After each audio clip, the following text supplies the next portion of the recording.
اللهم اغفر لهم وارحمهم وعافهم واعف عنهم وأكرم نزلهم ووسع مدخلهم واغسلهم بالماء والثلج والبرد ونقهم من الذنوب والخطايا كما ينقى الثوب الأبيض من الدنس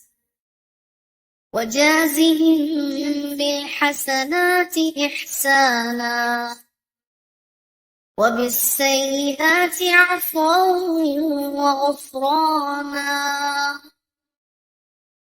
حتى يكونوا في بطون الألحاد مطمئنين وعند قيام الأشهاد آمنين وإلى أعلى جناتك سابقين